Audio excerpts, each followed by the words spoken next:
태양아 머무르라 라는 제목으로 전재기 목사님 말씀 증거해 주시겠습니다.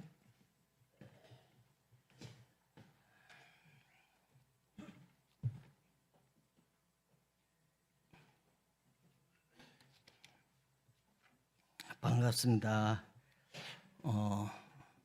요즘 코로나가 환자가 늘어서 입원자 수가 계속 늘어난다고 그럽니다. 그래서 외출할 때 꼭 마스크 착용하시고 또 교회는 철저히 방역 수칙을 해서 건강을 유지하시기 바랍니다. 저도 꼭 마스크를 차고 그렇게 다닙니다.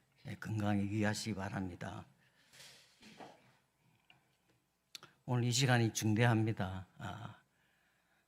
사망과 생명이 오고 갑니다. 축복이 오고 갑니다. 모든 한 주간의 삶이 이 시간에 판가름이 납니다. 그렇기 때문에 집중해서 들으시고 저를 주목하시기 바랍니다. 제가 이 말씀을 전하면 사탄이 얼마나 역사한지 모릅니다. 그래서 제 얼굴에 상처가 말로 다 알 수 없습니다. 사탄이 날 찌르고 나도 찌르고 육박전하고 뒹굴고. 왜? 이렇게 말씀을 전하면 사탄의 왕국이 조금씩 허물어지기 때문입니다. 예수 잘 믿어보려고 결심 한번 해보세요. 딱 사탄이 덤벼듭니다.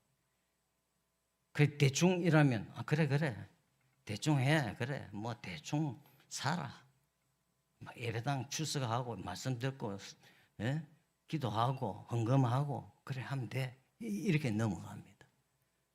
전투입니다.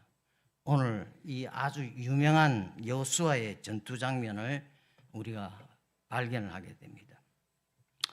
이 여호수아의 이 태양아 머무르라 엄청난 기도를 했습니다.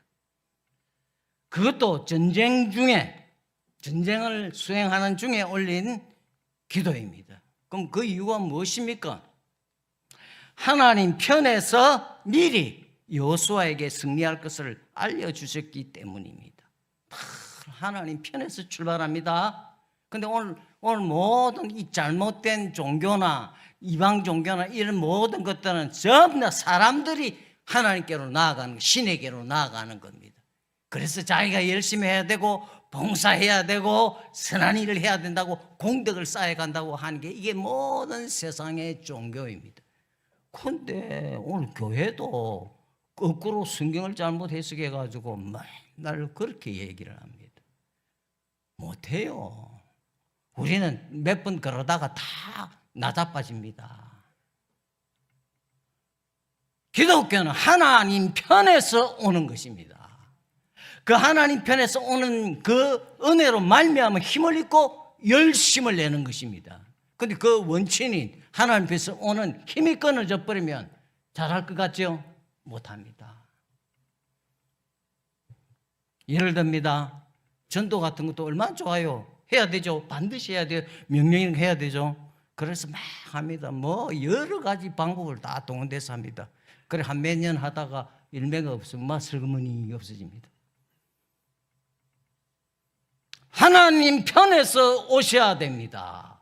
그러면 여호수아가 이런 엄청난 기도를 하신 것은 하나님이 여호수아에게 알려주었습니다. 성경 8절에 보면 때에, 시간을 가리키죠. 때에 여호와께서 여호수아에게 이르시되 그들을 두려워 말라. 내가 그들을 내 손에 붙였으니 그들의 한 사람도 너를 당할 자가 없으리라. 여기 여호와께서, 이 출발입니다. 성경이 있다가 여호와께서, 예수께서 중대하다 이 말입니다. 여호와께서 그 다음에 이르시되 가라사대, 하나님이 말씀하면 사람이 등장하고 사건이 등장하고 역사가 진행되는 겁니다. 늘 하나님 편에서 봐야 합니다. 여기 하나님께서 뭐라고 합니까? 내가, 아무나 내가라고 할 수 있습니까? 하나님이 내가 그들을 내 손에 붙였다. 답을 해놨다 이 말입니다. 내가 그들을 내 손에 붙였다. 그러니까 여호수아가 그런 엄청난 기도를 하는 겁니다. 10절에도 보니 여호와께서 그들을 이스라엘 앞에서 패하게 하심으로, 늘 여호와께서, 예수께서, 내가, 여기서부터 출발해야 됩니다. 왜 자꾸 인생에게 초점을 맞춥니까? 왜 찬양을 사람에게 맞춥니까? 찬양이 무엇입니까? 하나님이 나에게 은혜를 베푸신 것에 대한 반응이 찬양입니다. 11절에도 여호와께서 하늘에서 큰 등이 우박을 내리신다고 했습니다. 예를 들면 오늘 이 본문 아니라도 성경에 많이 있는데 구약에 한 예를 들면 열왕기상 18장 2절, 이 열왕기상 18장은 엘리야의 그 놀라우신 기적의 역사가 기록이 되어 있습니다. 3년 6개월 동안 비가 오지 않았습니다. 그런데 하나님이 엘리야에게 답을 합니다. 엘리야 지금 뭐 잘났다고, 지도 인생인데, 똑같은 인생인데 하나님께서 엘리야에게 먼저 알려주었다 이 말입니다. 그 18장 1절에 여호와의 말씀이 엘리야에게 임하여 가라사대 너는 가서 아합에게 보이라. 그 다음에 내가 비를 지면에 내리리라. 답이 나왔어요.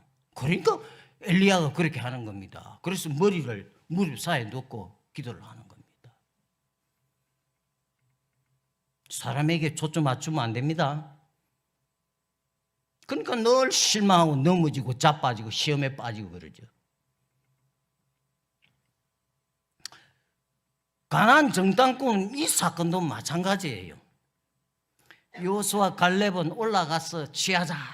나머지 10명은 전부 다 부정적인 보고를 했어요. 그런데 그 보고가 전혀 틀린 건 아니에요. 사실을 그대로, 현실을 그대로 보고 10명이 보고를 했어요. 가니까 성읍이 크고 사람들이 거인이고, 그러니 우리는 안 됩니다 이렇게 보고를 했다 이 말이에요. 크고 사람이 크고 성읍이 견고한 거, 그건 현실이고 사실이다, 맞다 말입니다. 그런데 갈라진 거는 어디서 갈라졌습니까? 여호수아 갈렙은 이 현실 배후에, 그 어마어마한 현실 배후에 살아계신 하나님을 믿었기 때문입니다. 늘 오늘 나타난 이 오늘 현상 배후에는 하나님이 계십니다. 그래서 그 정탐꾼 사건에도 민수기 13장 1절에 늘 먼저 말합니다. 하나님이 1절에 이렇게 말합니다. 여호와께서 모세에게 일러 가라사대 사람을 보내어 내가 이스라엘 자손에게 주는 가나안 땅을 탐지하게 하되, 여기도 내가 이스라엘 자손에게 주는 가나안 땅, 내가 주는 가나안 땅. 끝났습니다. 마찬가지로 하나님께서 아모리 사람들을 멸하시기로 작정하셨음을 우리에게 알려주고 있습니다. 사실상 전쟁은 끝났습니다. 간단합니다. 하나님께서 하시겠다고 하셨으니 끝난 것입니다. 하나님은 복잡하지 않으십니다. 우리가 복잡합니다. 하나님은 단순하십니다. 따라서 저와 여러분도 단순해야 됩니다. 머리를 굴리지 않아야 합니다. 막 머리를 굴립니다. 자기 경험을 앞세웁니다. 어린아이같이 단순해야 됩니다. 하나님께서 아모리 족속들을 붙였다. 단순히 믿어야 됩니다. 간단합니다. 하나님이 전능하신 그분이 무엇을 못하시겠습니까? 간단합니다. 우리가 늘 복잡합니다. 내가 어떻고 환경이 어떻고 몸이 안 좋았어, 돈이 없어서, 시간이 없어서, 피곤했어, 아들 딸이 어떻고, 사회가 이래서, 전체 지구촌이 뭐 어떻고 저쩌고, 다 어떻고 저쩌고 하나님의 다 손안에 있습니다. 사탄도 하나님의 허락을 받고 움직입니다. 사탄은 지금 이 공중권세자를 잡은 자입니다. 얼마나 세력이 막강한지 모릅니다.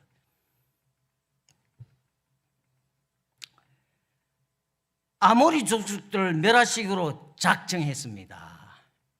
방법은 여호수아로 하여금 기도하게 한 것입니다. 하나님 뭐 기도 없이 여호수아 뭐 관계없이 막 그냥 몽땅 뭐 1분 만에 1초 만에 다 없앨 수도 있는데 하나님이 하신 방법이 여호수아의 입을 통해서 하나님이 하시기로 했다 이 말입니다. 그 여호수아는 도구죠. 우리도 도구입니다. 하나님의 영광을 위한 도구입니다. 나에게 초점을 맞추면 안 됩니다. 말하자면 태양을 멈추게 했으라도 아모리 족속을 멸망시키고자 했던 것입니다. 이 아모리 족속은 하나님의 원수입니다.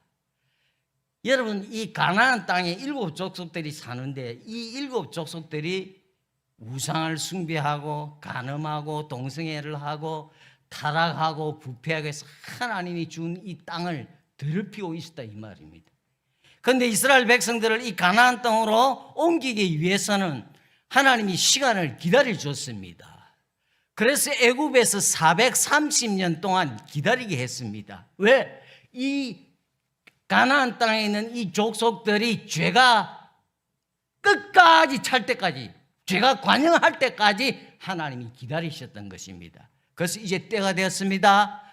모세를 통해서 그리고 여호수아를 통해서 가나안으로 이제 진격에 들어오는 것입니다.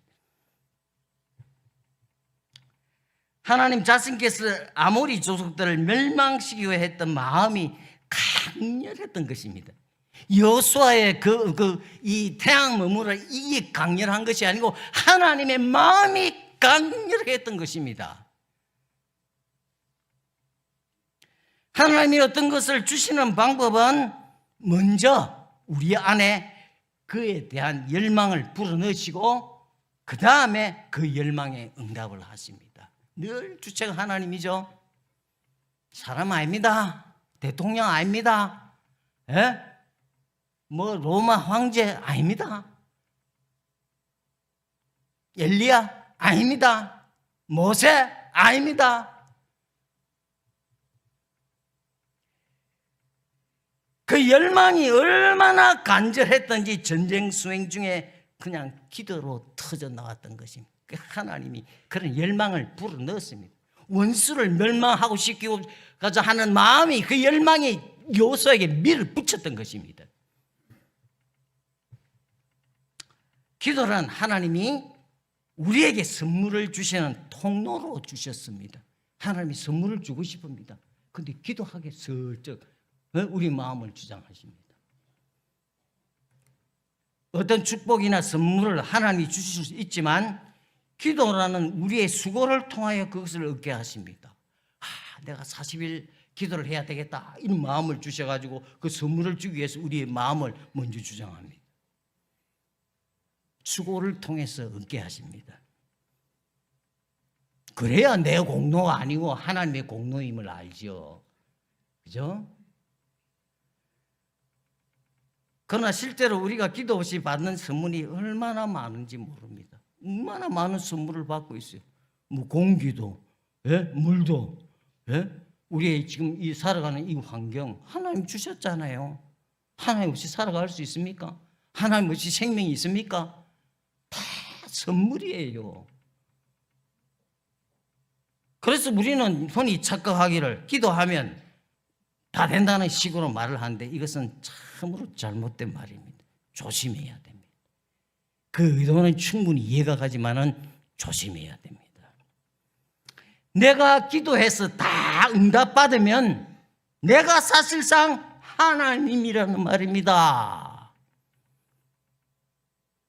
단지 하나님은 내 기도의 응답자로서 내 심부름꾼에 지나지 않게 되기 때문에 조심해야 합니다. 하나님 우리 심부름꾼입니까? 내 행복을 위해서, 내 평강을 위해서, 내 건강을 위해서, 내 아들, 딸, 자식을 위해서, 내 사업체를 위해서 하나님이 심부름꾼입니까? 얼마나 그렇게 잘못 생각하고 있습니까?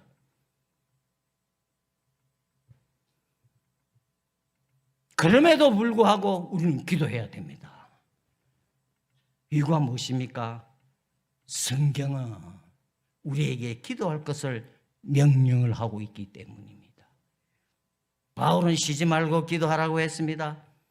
성령이 말할 수 없는 탄식으로 우리에게 간구하시기 때문입니다. 여러분, 그리스도의 영이 없으면 그리스도인이 아니라고 했습니다. 반드시 예수 믿는 사람은 성령님이 우리의 속에 거하고 있습니다.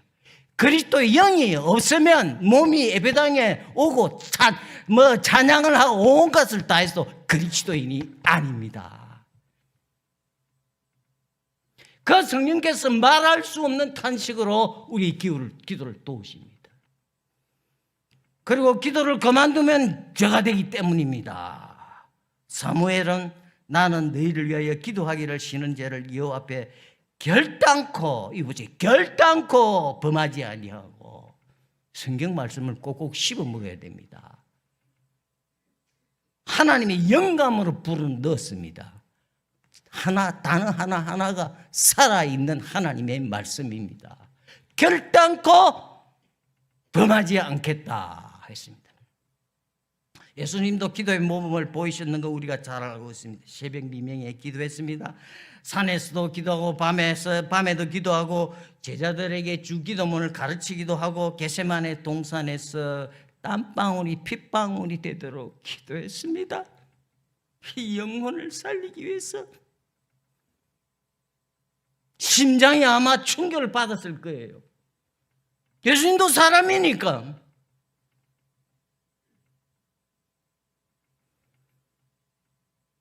그리고 대제사장의 자격으로 자신을 위해서 그리고 제자들을 위해서 요한복음 17장에는 예수님의 기도 내용이 쫙 나옵니다. 심지어 십자가 위에서도 기도했습니다. 아버지여 저희를 사하여 주옵소서. 기도했습니다. 어떤 시편 성도는 자기가 기도하니까 하나님이 응답하고 응답하니까 기도하고 또 기도하니까 응답하고 응답하니까 기도하고 이러니까 고백하기를 결심하기를 내가 평생에 기도하리로다. 평생에 기도하리로다.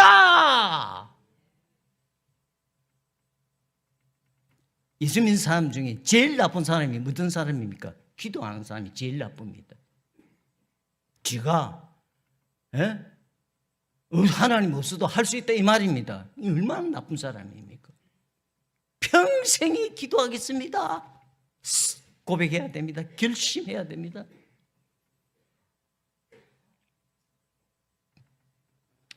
우리는 입을 넓게 벌려서 기도해야 합니다. 왜냐하면 하나님은 엄청난 분이시기 때문입니다. 내 머리로 내 이 얄팍한 지식으로 하나님을 제한하면 안 됩니다.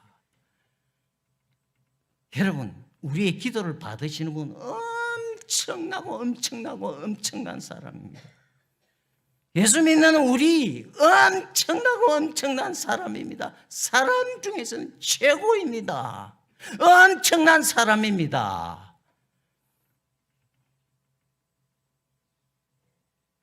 입을 넓게 벌려야 됩니다.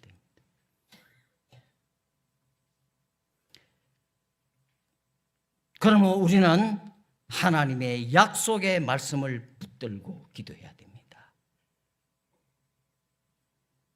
예를 들면 하나님, 마태복음 몇 장 몇 절에는 이렇게 당신이 기록하지 않았습니까? 이 말씀을 의지해서 기도하오니 들어주십시오. 말씀을 붙들고 기도해야 됩니다. 확실하죠? 하나님 약속했으니까. 당신이 약속했으니까 당신이 이루어줘야죠.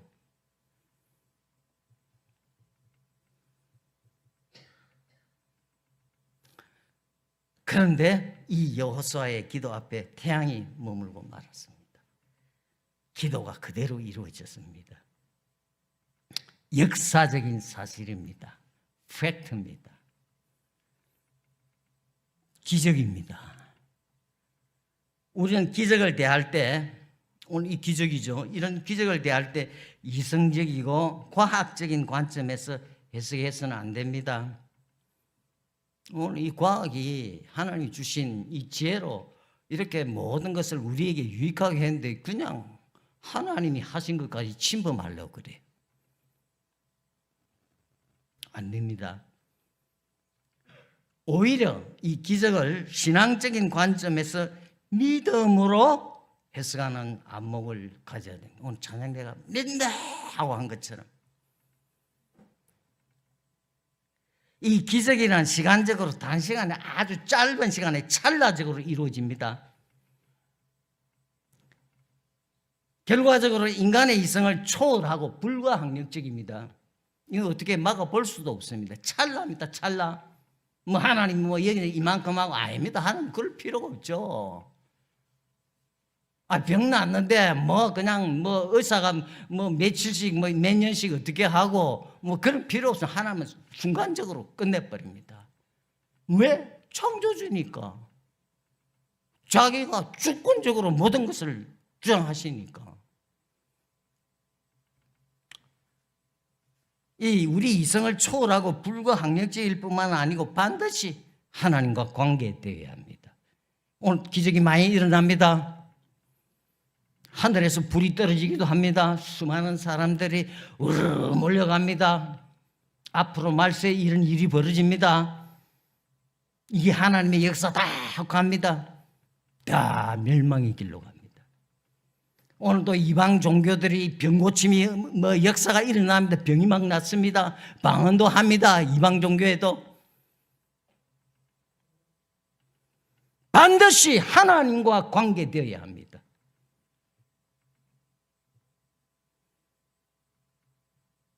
성경은 이렇게 표현을 합니다. 이 기적에 대해서. 사도행전 2장 22절에 나사렛 예수로 큰 권능과 기사와 표적을 너희 가운데 베푸사. 베드로의 오순절 설교에서 나온 말이에요. 큰 권능과 기사와 표적이라. 이게 우리가 말하는 기적입니다. 사도 바울도 고린도후서 12장 12절에 내가 너희 가운데서 표적과 기사와 능력을 행한 것이라 했습니다. 그게 세 가지죠. 기적이. 성경에 말한 기적은 능력, 그리고 기사, 그리고 표적입니다. 능력은 사람의 힘으로는 할 수 없는 초자연적인 힘에 의해서 행해지는 행위를 가리킵니다.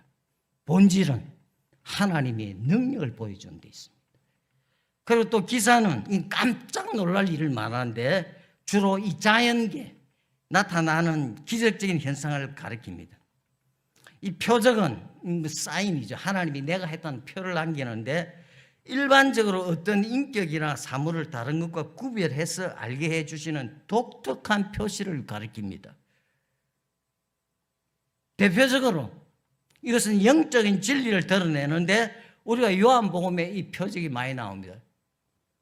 2장에 물이 변해서 포도주로 변했다. 이게 첫 표적이라 그렇게 말했습니다. 이렇게 기적은 능력으로, 기사로, 표적으로 나타납니다. 이러한 기적들은 모두 우리를 위해서 일어나는 겁니다. 우리와 관계 있습니다. 이 성경이 불신자들을 위해서 기록한 거 아닙니다. 우리를 위해서 기록했습니다. 특별히 말세를 만난 우리를 위해서 기록을 했습니다. 바울 시대보다도 모세 시대보다도 우리가 훨씬 더 좋은 환경에서 살아갑니다. 말세 우리를 위해서 기록했다고 바울이 그렇게 말했습니다. 성경에 기록된 이 기적들은 오고 오는 모든 교회들을 위하여 기록되었습니다. 즉 다시 말하면 나를 위해서 기록이 되었습니다. 그러나 많은 사람들은 성경에 나타난 이 기적들에 대해서 별로 관심이 없습니다.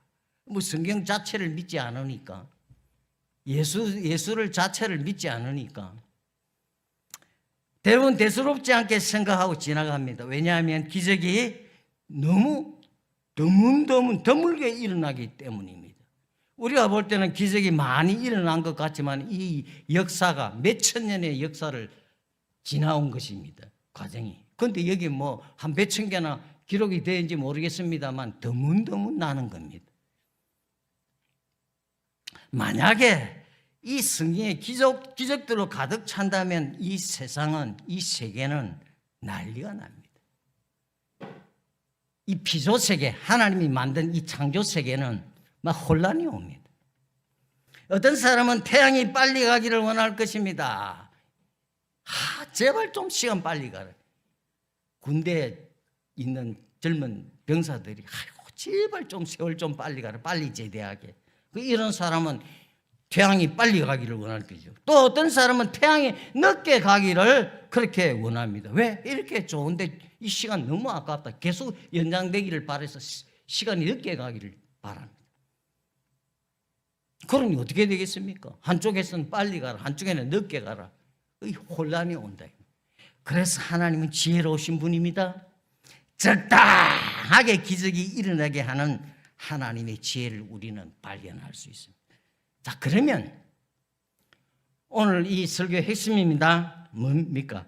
이 구속사적인 의미에서 의의 태양을 붙들 것을 교훈하고 있습니다. 의의 태양. 이 구속사라는 말을 그래서 많이 쓰죠.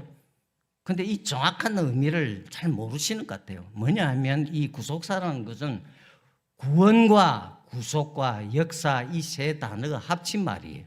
그 구원은 무엇입니까? 성경에서 말하는 구원은 죄로부터의 구원입니다. 죄.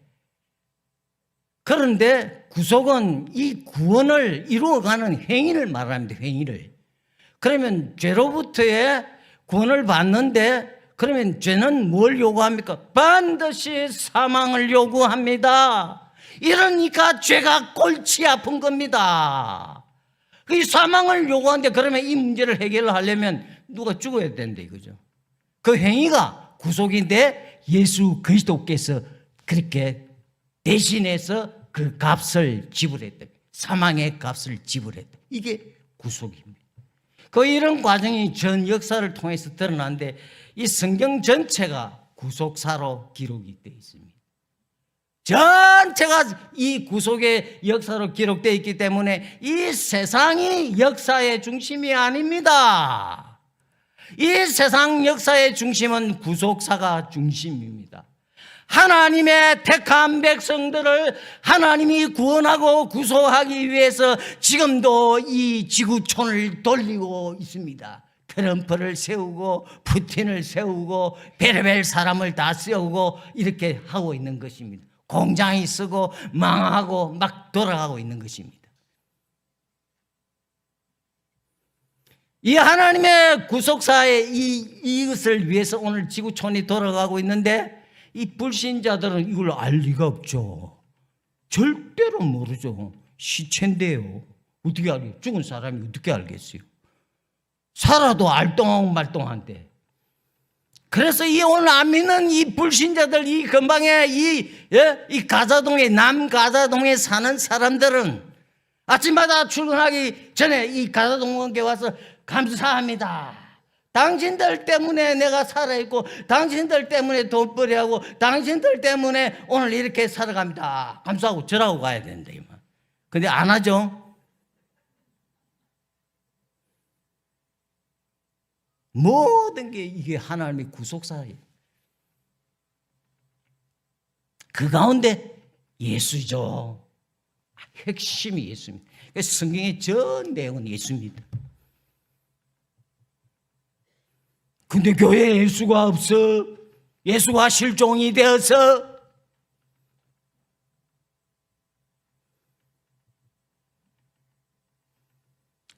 구속사적으로 이 기적은 사탄의 모든 세력을 섬멸하기까지 의의 태양 되시는 예수 그리스도를 우리와 함께 하실 것이란 사실을 예시해 주고 있는 것입니다. 우리는 여호수아처럼 하늘에 빛나고 오는 태양을 머물게 해달라고 기도할 필요가 없습니다. 저 몇천도 되는 불덩어리 하나님 공중에 매달렸는데 그거 좀 잠깐 머물게 해주세요 하고 우리가 그 붙들 필요 없다 이 말입니다. 14절에 여호와께서 사람의 목소리를 들으신 이 같은 날은 전에도 없었고 후에도 없었나니. 왜 붙들 필요가 없습니까?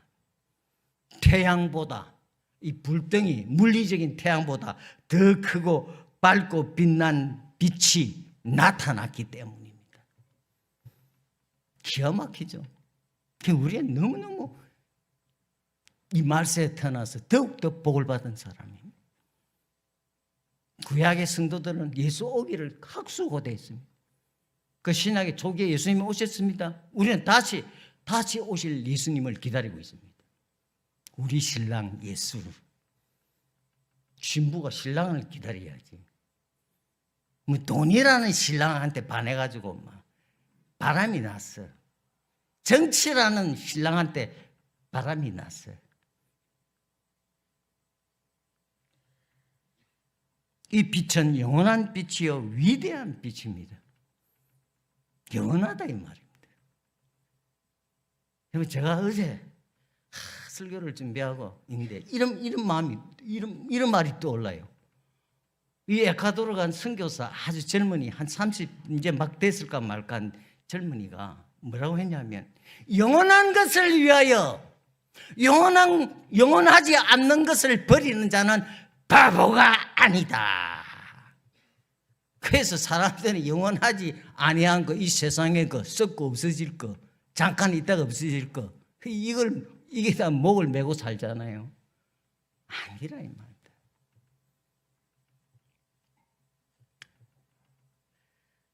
이 빛은 영원한 빛이요 위대한 빛인데 이사야가 예언을 해놨습니다. 이사야 9장 2절에 흑암에 행하던 백성이 큰 빛을 보고 큰 빛을 보고 그냥 빛이 아니고 큰 빛을 보고 사망의 그늘 땅에 거주하던 자에게 빛이 비치도다. 이 큰 빛 사망의 골짜기를 비추는 빛이 베들레헴 마을 구육간에 떠올랐습니다. 예수님의 초림을 두고 하는 말입니다. 따라서 지금 이 기본 상공의 태양이 자기 길을 가도록 그냥 내버려 두어야 합니다. 하나님의 창조 질서를 따라서 가도록 내버려 두어야 합니다. 그뿐만 아니라 이 빛은 이 말라기 선지자가 아주 말을 잘했습니다. 의로운 빛이요 치료하는 광선이라고 했습니다. 말라기 4장 2절에 내 이름을 경외하는 너에게는 공의로운 해가 떠올랐어. 공의로운 해가 떠올랐어. 의로운 빛이 해가 떠올랐다 그랬어요. 치료하는 광선을 비추리니. 여러분 치료한다. 출애굽기 15장 26절에는 여호와는 치료하는 하나님이시라. 그 히브리 말로 여호와 라파 이런 말 썼어요. 치료하는 하나님입니다. 그래서 예수님이 수많은 병자를 고쳐주었지 않습니까? 그럼 육신만 치료합니까? 영혼도 치료합니다. 죽었던 자가 살아납니다. 우리도 이제 죽었던 영혼이 살아나서 오늘 이 자리에 앉아있지 않습니까?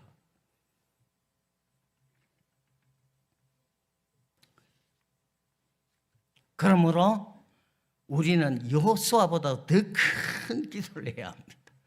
더 큰 기도를. 여호수아보다 100배 1000배 낫죠. 저 기본 상공의 태양이 아닌 위의 태양 대신 예수 그리스도를 붙들기 위해서 기도해야 됩니다. 왜냐하면 아직까지 영적인 전쟁이 계속되고 있기 때문에 죽을 때까지 전쟁입니다. 제발 좀 똑똑히 듣고 정신 차리세요. 예? 죽을 때까지 사탄은 우리를 그만두지 않습니다. 저 보세요. 저 얼굴에 얼마나 상처가 맞는 거. 사탄이 난리 났잖아요. 내가 가사당국이 설교한다니까 날 못 가게 하려고 찌르고 나도 사탄 찌르고 육탄전을 벌리고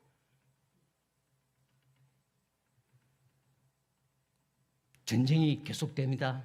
죽을 때까지입니다. 더 확대하면 예수님이 재림할 때까지입니다. 지금 우리 앞에는 현대적인 이 아모리 연합군이 동맹해서 공격을 하고 있습니다. 그것은 바로 죄와 사망으로 우리를 몰아갑니다. 우리를 죽이려고 하는 겁니다. 죽어서 되겠습니까? 승리해야죠. 이겨야죠. 우리는 승리자입니다. 왜냐? 예수 그리스도에 붙어 있기 때문에 그만됨으로 승리가 오는 겁니다. 그리고 사탄은 벼에서 온갖 수수를 다해서 우리를 넘어뜨리려고 합니다. 주로 어떤 것을 통해서 사탄이 우리에게 공격을 하면 세속적인 것이라. 대표적으로 시간이 많이 가 두 가지만 하겠습니다. 하나는 상대주의라 이거죠. 아주 이거 괴물입니다. 소리도 없고 빛도 없고 맛도 없이 스며 들어와 가지고 우리를 그냥 점령해 버립니다. 기준이 없다 이 말. 세상에 법에 있어 기준이 있어야 질서가 서는데 이걸 다 없애버렸다 이거죠. 성경은 절대 기준인데 없어져 버렸다 이거죠. 뭐 이걸 인정은 안 하고 전부 다 내가 기준이다. 상대에 따라서 기준이 바뀌어요. 자기는 하고 나서 불륜을 하고 나서도 로맨스라 그러고 다른 사람이 하면 불륜이다. 지가 기준이라. 그리고 자기가 회사 다니면서 뭐 그 공금을 썼는데 그것을 다른 사람이 자기가 하면 관례대로 옛날 다 그래 했다 하고 다른 사람이 하면 횡령이다 이거죠. 이게 대표적인 게 내로남불 이 상대주의 영향이라 이 말이에요. 무서운 사상입니다. 여러분 성경은 뭐라고 말합니까? 특별히 도덕법인 계명은 10계명은 어마어마하게 우리에게 경고를 합니다. 절대로 살인하지 말라. 절대로 간음하지 말라. 절대로 도둑질하지 말라. 절대로 거짓말하지 말라. 절대로 탐내지 말라. 절대로 합니다. 세상이 바뀌고 지고 없어지더라도 하나님 말씀 안 오거든요.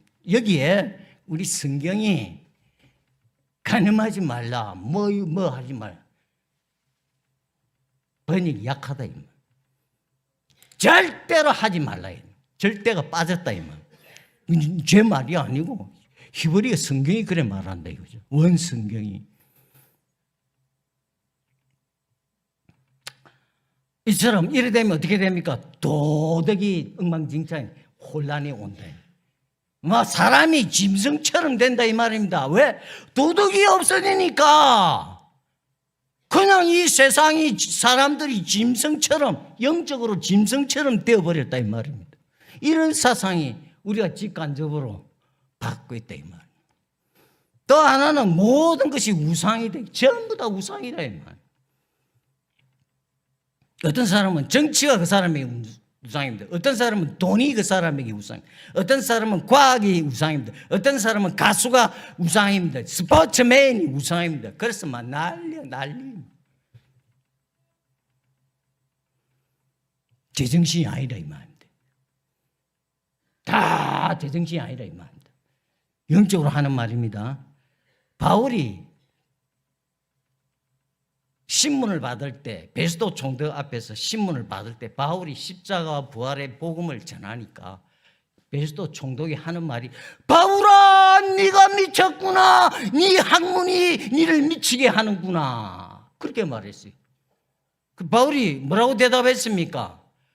베스도 각하여 아그리빠 왕이여 내가 지금 이렇게 하는 건 나처럼 이렇게 수갑에 묶여서 이래 하는 거 외에는 나와 같이 되기를 바랍니다. 너와 같이 똑같이 미치기를 바랍니다. 그 말입니다. 바울이 정상적인 사람입니다. 바울을 미쳤다고 하는 그 사람이 비정상적인 사람입니다. 비정상적인 사람이 정상적인 사람을 향할 때는 비정상적으로 미쳤다고 합니다. 세상 안 믿는 사람 전부 다 영적으로 미친 사람입니다. 어디에 미치더니까 미쳤습니다. 이 사람들을 어떻게 해야 되겠습니까? 병원에 입원을 시켜야 되지 않겠습니까? 교회라는 병원에 입원을 시켜야 되지 않겠습니까? 예수 보혈 주사를 줘야 되지 않겠습니까? 복음이라는 약을 줘야 되지 않겠습니까? 살려야 됩니다. 바르게 만들어야 됩니다. 그것이 교회가 가진 사명입니다.